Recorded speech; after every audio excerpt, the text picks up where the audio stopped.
Cada studiante está diferente. Algo que Scol está comienza back.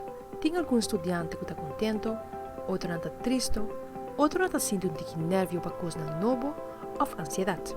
It's normal for them to have all kinds of emotions. É importante para contribuir diferentes perguntas quando está sente para começar a Scol back. Como também que quando está espera de anja escolar.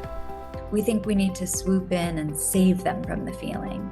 But when we say things like, don't worry, it's going to be fine, it doesn't make anybody feel better. It actually makes them feel worse because now they feel like there's something wrong with them, they shouldn't feel that way, and you don't get it. So thinking about things like going to meet the teacher night or going and taking a tour of the school if it's a new space, this is really important because a lot of kids have anxiety about the physical space. Rotina está importante.